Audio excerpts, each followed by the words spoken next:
नमस्कार दोस्तों, क्राइम तक में आप सबका स्वागत है। मैं हूं सुप्रतिम बैनर्जी। आपने कत्ल की घटनाओं के बारे में तो बहुत सुना होगा। क्राइम तक पर ही आपने अनगिनत ऐसी कहानियां, ऐसे वाकयों के बारे में सुना हो जिसमें किसी ने किसी की हत्या कर दी हो। लेकिन आज जो कहानी, आज जो वाकया मैं आपको बताने वाला हूं, वो तमाम वाकयों से हटकर है। किसी इंसान की न सिर्फ हत्या होती है, बल्कि उसके हाथ के पंजे काट दिए जाते हैं डिलिबरेटली, और इसके साथ ही कातिल जो है उसकी आंखों में उंगली डालकर आंखें भी बाहर निकाल लेते हैं। इतनी नफरत और इस तरह से कोई किसी की हत्या कर सकता है, ये सोच पाना भी नामुमकिन लगता है। मगर आज जो वाकया, जो कहानी मैं आप सबको सुनाने वाला हूं, वो कुछ ऐसी ही है। ये घटना उत्तर प्रदेश के अलीगढ़ से है। अलीगढ़ में अब से कुछ रोज पहले 20 फरवरी को एक लाश मिलती है, और ये लाश मिलती है जवां पुलिस स्टेशन की हद में राख के बंधे नाम की एक जगह पर। ये बेसिकली एक सुनसान इलाका है जहां पर रात को 10 बजे लोगों की नज़र एक लावारिस लाश पर पड़ती है। इसके बाद लोग पुलिस को फ़ोन करते हैं और जवां पुलिस स्टेशन की टीम वहां फ़ौरन मौके पर पहुंचती है। रात के अंधेरे में ही पुलिस की टीम सबसे पहले लाश का और आसपास जो भी हालात है उसका बहुत बारीकी से मुआयना करती है। लेकिन लाश की हालत देखकर वहाँ मौजूद पुलिस वालों के और जो भी चश्मदीद थे या तमाशबीन जिसे हम कहते हैं, वहाँ से गुजरने वाले लोग, सबके रोंगटे खड़े हो गए। क्योंकि हत्या तो हुई ही थी, जिस तरह से उस शख्स की, उस लड़के की जान ली गई थी, वैसा आमतौर पर देखने को नहीं मिलता है। उसे कई चाकू मारे गए थे, गला कटा हुआ था, लेकिन साथ ही हाथ के पंजे काट कर अलग कर दिए थे, और खासकर पंजों का भी ऊपरी हिस्सा, मतलब उंगलियां। और इसके साथ जो एक और बात ध्यान देने वाली थी वो ये कि आंखें जो है वो अपनी जगह पर नहीं थी, उन्हें निकालकर फेंक दिया गया था। बोलते हुए भी अजीब सा महसूस होता है। आप सोचिए, जिन लोगों ने ये मंजर देखा होगा उन पर क्या गुजरी होगी। खैर, और जिसके साथ ये घटना हुई होगी उसकी हालत के बारे में सोचिए। पुलिस ने इस लाश को बरामद कर पोस्टमार्टम के लिए भिजवाया, और रात से ही पुलिस इस कोशिश में, इस तलाश में लग गई कि आखिर ये मरने वाला शख्स कौन है जिसकी हत्या हुई है, ताकि उसकी पहचान पता हो और मामले की जांच आगे बढ़ सके। मरने वाले शख्स की उम्र यही कोई 25 साल के आसपास की थी, और वो एक यंग लड़का था, नौजवान था। इतनी बात तो डेड बॉडी को देखकर साफ थी, और कत्ल के तरीके से देखकर पुलिस को यह भी लग रहा था कि यह मामला जो है कोई बहुत गहरी दुश्मनी का लगता है। क्योंकि अगर कोई यूं ही फिट ऑफ रेज में, यानी गुस्से में किसी की हत्या करता है या लूटपाट के लिए किसी की जान लेता है, तो वो इतनी हद से आगे नहीं निकलता है। लेकिन आखिर इस लड़के की किसी भी दूसरे शख्स से या कातिल से ऐसी क्या दुश्मनी हो सकती है कि वो सारी हदों से आगे निकल गए। उन्होंने इस तरह लड़के की आंखें निकाल ली, पंजे काट दिए। ये सब पुलिस जानना चाहती थी। इस कोशिश में पुलिस ने अगले दिन, अलीगढ़ पुलिस ने पूरे ज़िले में इस उम्र के गायब नौजवानों के बारे में पता करने की शुरुआत की। 21 तारीख का दिन था, 21 फरवरी का दिन। और जब पुलिस की ये कोशिश आगे बढ़ी तो फ़ौरन ही पुलिस को यह पता चल गया कि एक रोज़ पहले, यानी 20 तारीख को जब ये डेड बॉडी मिली थी, उसी दिन दोपहर शाम के वक्त में अलीगढ़ में ही क्वारसी पुलिस स्टेशन में एक नौजवान की गुमशुदगी की रिपोर्ट लिखवाई गई थी। रिपोर्ट लिखवाने वालों ने बताया था कि उनके घर का लड़का, जिसकी उम्र तकरीबन 25 साल के आसपास है और नाम है गालिब, वो गायब है। इसके बाद पुलिस में उन्होंने जो तहरीर दी थी, उसी तहरीर में उन्होंने कुछ क्लू भी दिए थे, और ये बताया था कि गालिब को उसकी जानने वाली एक लड़की, जिसका नाम जरीन है और जो पहले कभी गालिब की गर्लफ्रेंड थी, उसने बुलाया था, और उसी के साथ गालिब कहीं किसी से मिलने के लिए गया था। लेकिन इसके बाद गालिब घर नहीं लौटा। घर वालों से जब पुलिस ने पूछा कि आपको इतनी सारी जानकारी कैसे है, तो उन्होंने बताया कि बीच में एक बार जब देर तक गालिब वापस नहीं लौटा तो उन्होंने गालिब को एक कॉल किया था, और जब उन्होंने कॉल गालिब को की तो गालिब ने दूसरी तरफ से फ़ोन उठाकर ये कहा कि उसकी हालत बहुत बुरी है, और जल्दी ही अगर वो लोग जरीन से उसको बचाने के लिए नहीं आते हैं तो शायद जरीन और उसका साथी जो है उसकी जान ले लेगा। ये कहने के बाद गालिब का फ़ोन कट गया। घर वालों ने ये बात भी पुलिस को बताई तफ्तीश के दौरान। अब जब पुलिस ने इसी लीड के आधार पर इस मामले की छानबीन शुरू की तो जल्द ही पुलिस के हाथ जो है जरीन नाम की उस लड़की तक जा पहुंचे जिस लड़की पर गालिब के घर वाले अपने बेटे को मारने, उसे अगवा करने का इल्ज़ाम लगा रहे थे। ये जरीन बेसिकली गालिब की एक पुरानी दोस्त थी, और दोस्त क्या बल्कि गर्लफ्रेंड थी। लेकिन अब गालिब के साथ जरीन का ब्रेकअप हो चुका था। गालिब के माता पिता नहीं हैं, वो अपने छोटे भाई के साथ गैस एजेंसी में काम करता था, बल्कि अब तो मैं ये कहूँगा, और वो अपने मामा के घर में रहता था। तो ये गालिब की पहचान थी। और जिस जरीन के बारे में बात हो रही है, गालिब की फॉर्मर गर्लफ्रेंड, वो एक बुटीक चलाने वाली एक परिवार से आती है, मतलब उसकी माँ एक बुटीक चलाती है, और उसकी जो है गालिब से कई साल पहले मुलाकात हुई थी और दोनों के बीच में अफेयर था। लेकिन अब ये अफेयर ख़त्म हो चुका था और दोनों अपनी ज़िंदगी में आगे बढ़ चुके थे। लेकिन अब सवाल यह है कि अगर ये ब्रेकअप हो चुका था, दोनों का एक दूसरे से कोई लेना देना या ताल्लुक़ नहीं था, तो फिर गालिब को जरीन ने बुलाया कैसे और जरीन ने गालिब की हत्या की कैसे? तो पुलिस ने जब जरीन को पकड़ा तो पहले तो इधर उधर की बातें की उसने, लेकिन फिर बाद में उसने माना कि उसी ने अपने दूसरे बॉयफ्रेंड अयाज के साथ मिलकर गालिब की हत्या की। पुलिस ने यह पूछा कि हत्या तो हुई, लेकिन इतने भयानक तरीके से गालिब की जान लेने की क्या ज़रूरत थी? तो उसने पूरी कहानी तफसील से सुनाई। असल में गालिब के साथ, जैसा कि मैंने आपको बताया, जरीन के रिलेशन कभी बहुत अच्छे थे, लेकिन बाद में गालिब की हरकतों की वजह से जरीन ने उससे दूरी बना ली थी। दोनों के बीच में अलग अलग विषयों पर, अलग अलग मसलों पर मतभेद हुआ करते थे, राय नहीं मिलती थी। तो जरीन जो है गालिब से दूर आने लगी, और तब गालिब ने उसे अब्यूज़ करना, उसे डराना धमकाना शुरू कर दिया, और कथित तौर पर कई बार उसके साथ उसका शोषण भी किया। ये सारी बातें जो है वो जरीन को बड़ी नागवार गुजर रही थी, और जरीन उससे पीछा छुड़ाना चाहती थी।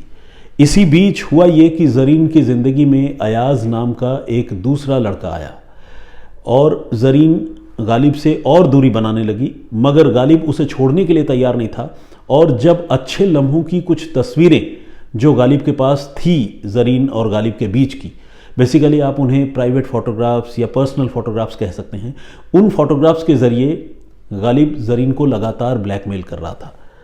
और इसी बात पर अयाज के साथ गालिब की एक आध बार कहा सुनी भी हुई थी। लेकिन हद ये हो गई कि अब से कुछ रोज़ पहले गालिब ने जरीन के दूसरे बॉयफ्रेंड अयाज को न सिर्फ बुरी तरह पीटा था इन पब्लिक व्यू, सैकड़ों लोगों की मौजूदगी में बीच सड़क पर, बल्कि उसके बाल भी काट दिए थे और उसे बुरी तरह से जलील किया था। उसे जरीन को छोड़ देने की धमकी दी थी और कहा था कि अगर उसने जरीन का पीछा नहीं छोड़ा तो उसका अंजाम बहुत बुरा होगा। इस बात से जरीन और अयाज यानी प्रेमी प्रेमिका की ये जो जोड़ी थी, ये दोनों काफ़ी परेशान थे, और इन्होंने फिर ये तय किया कि गालिब से पीछा छुड़ाने का आखिरी रास्ता यही होता है कि उसको इस दुनिया से दूर कर दिया जाए, यानी अपनी ज़िंदगी से हटा दिया जाए।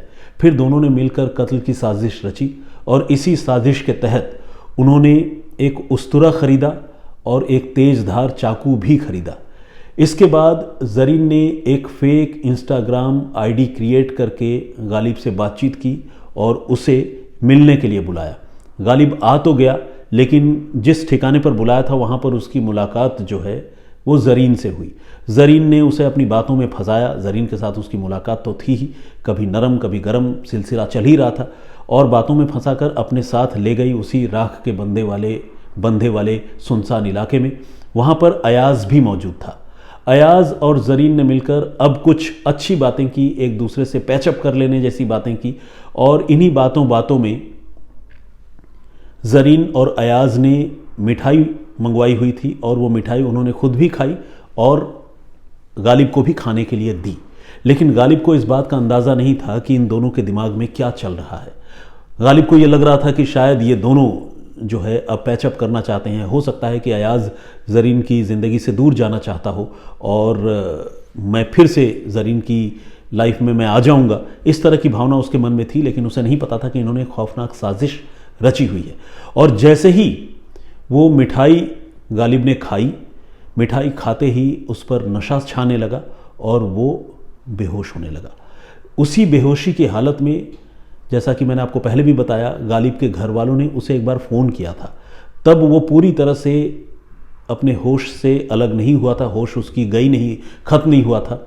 तो उसी बीच गालिब ने अपने घर वालों को ये बताया भी था कि वो ज़रीन और उसके दोस्त अयाज के साथ है और जल्द ही अगर वो लोग उसे नहीं बचाते हैं तो शायद ये लोग उसे मार डालेंगे। लेकिन घर वाले चाह कर भी कुछ नहीं कर सकते थे क्योंकि उनका मोबाइल फ़ोन, गालिब का मोबाइल फ़ोन तब तक स्विच ऑफ हो गया।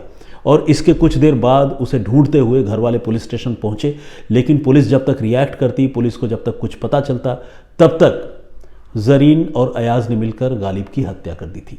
गालिब को बेहोशी की हालत में पहले तो उसका गला काटा था, कई सारे चाकू उसे मारे थे और फिर हाथ के पंजे दोनों कातिल जोड़ी ने काट कर अलग कर दिए थे, क्योंकि उनका ये मानना था कि इन्हीं हाथों से उन्होंने गालिब ने न सिर्फ अयाज को पीटा था, बल्कि इन्हीं हाथों से उसने ज़रीन को कई बार अब्यूज़ भी किया था, उसके साथ बदतमीज़ी की थी, उसका शोषण किया था।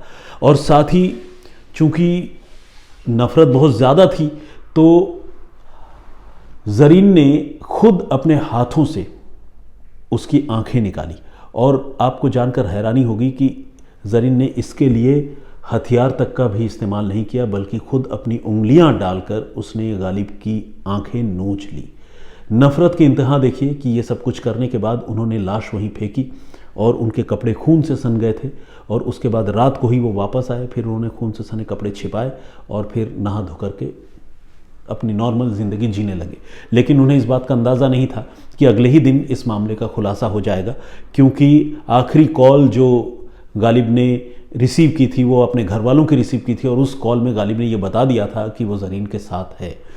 साथ ही बाद में जब पुलिस ने तफ्तीश की इन लोगों को गिरफ्तार करके, तो मोबाइल फ़ोन की कॉल डिटेल और इन मुलजिमों का कबूलनामा, कत्ल के पीछे की मोटिव, ये सारी बातें सामने आ गई। और इस तरह से बेशक 24 से 48 घंटे के अंदर कत्ल के इस मामले का अलीगढ़ पुलिस ने खुलासा कर लिया, लेकिन जिस तरह से ये हत्या हुई और जिस तरह से एक नौजवान की जान एक लड़का और लड़की ने मिलकर ली, जिसमें न सिर्फ उसकी जान ली गई बल्कि उसके शरीर के साथ विभत्स तरीके से पेश आए, वो अपने आप में एक बड़ी अजीब और चौंकाने वाली कहानी थी। मुझे लगा कि ये कहानी, ये वाक़या आप लोगों से मुझे साझा करना चाहिए और मैंने फिर ये बातें आप लोगों को सुनाई। तो आई होप कि इस कहानी से भी हम सारे लोगों ने ये सबक तो लिया ही होगा कि किसी को भी हद से ज़्यादा परेशान करना, टॉर्चर करना वो सही नहीं है, क्योंकि आपको ये नहीं पता होता कि सामने वाला आपके किसी हरकत पर किस तरह से रिएक्ट कर सकता है।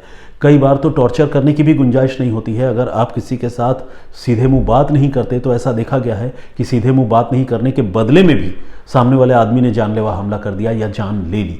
तो इसीलिए बेहतर यही होता है कि जितना हो सके अपने आप को कंट्रोल करके और डिस्प्यूट्स को रिजॉल्व करके इस ज़िंदगी में, इस दुनिया में चलना चाहिए, ज़िंदा रहना चाहिए।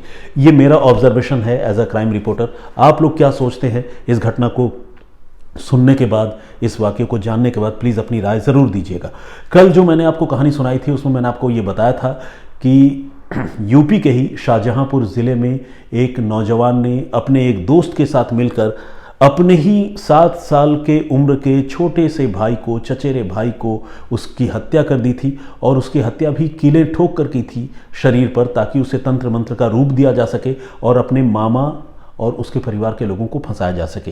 क्योंकि वो नौजवान जो आरोपी है वो अपनी मामा की बेटी पर बुरी निगाह रखता था और मामा घर के लोग उस लड़के को धमका रहे थे। और इसे ये लगता था कि अगर तंत्र मंत्र करके मैं अपने ही कज़न की हत्या कर दूंगा तो शक की सुई जो है वो सीधे घूमेगी मामा घर की तरफ और मामा घर के लोग फंस जाएंगे। लेकिन इस बेवकूफ़ी की वजह से, इसके बेवकूफ़ी की वजह से एक बच्चे की, मासूम की जान तो गई ही, आखिरकार वो खुद भी पकड़ा गया। तो ये कल की कहानी थी जिस पर बहुत सारे लोगों ने कमेंट्स किया है और लोगों ने हैरानी जताई है कि ऐसे वहशी लोग इस दुनिया में कैसे हो सकते हैं जो 7 साल की उम्र के एक छोटे से बच्चे की भी हत्या कर देते हैं, और वो भी इतने खौफनाक तरीके से, और एक बार भी नहीं सोचते कि किसी बेगुनाह की हत्या करना जो है वो सही है या नहीं है।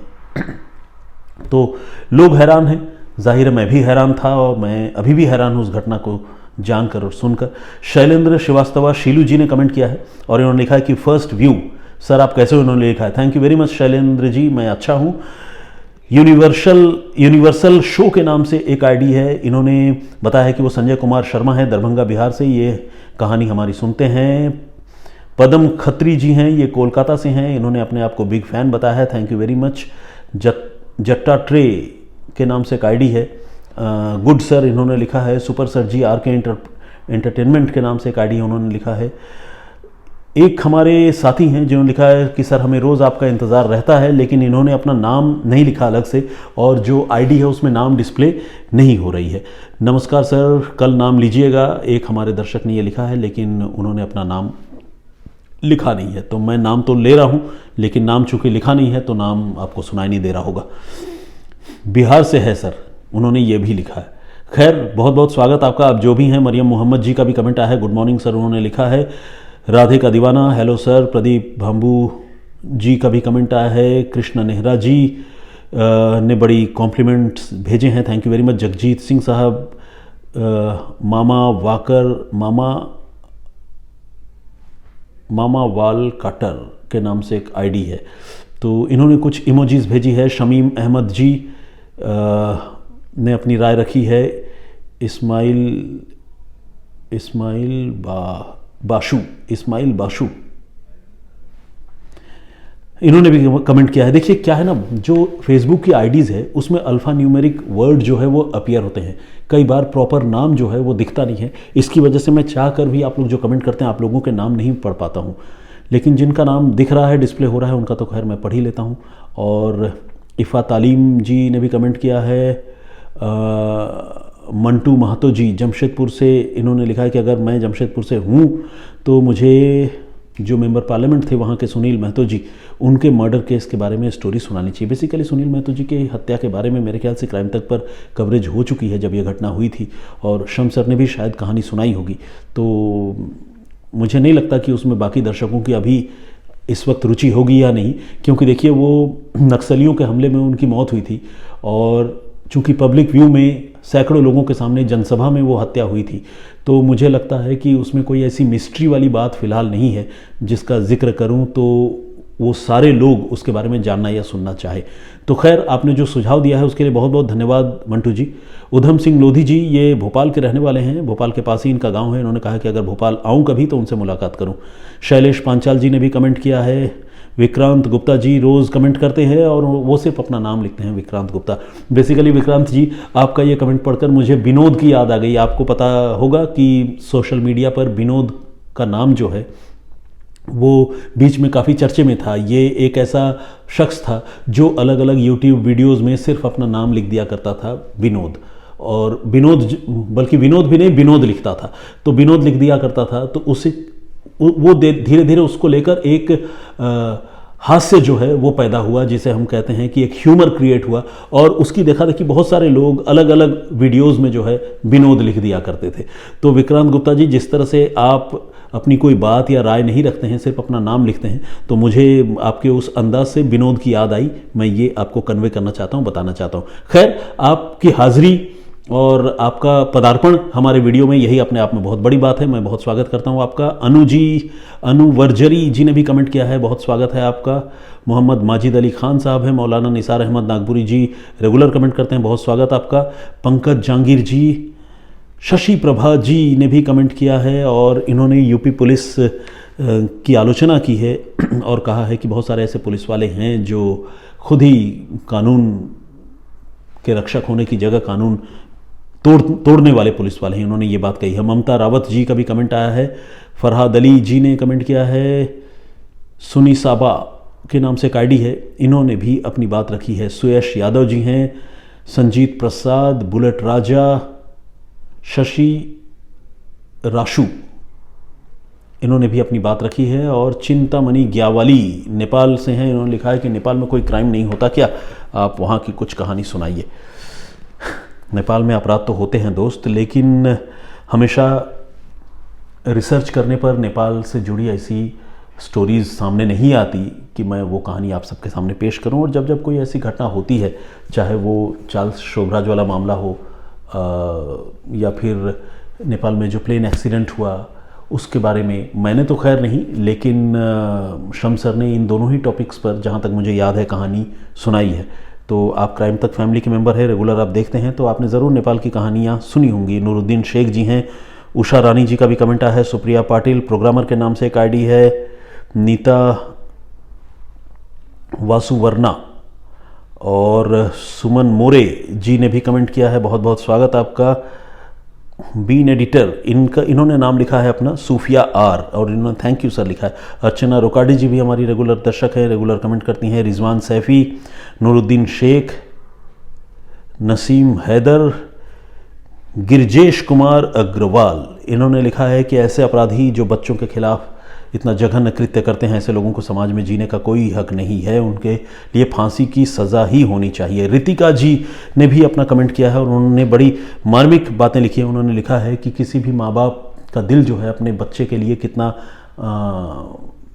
इमोशनल होते हैं, वो कितने व्याकुल होते हैं, और जब किसी बच्चे के साथ इस तरह की घटना होती है तो उनके पेरेंट्स पर क्या गुजरती होगी, ये सोचकर भी वो कांप उठती हैं। ऐसी बात उन्होंने लिखी है। कृष्णा घोष जी ने भी कमेंट किया, संगीता झा, दानिश और सुरेंद्र बंडवा जी, इन्होंने भी कमेंट किया है।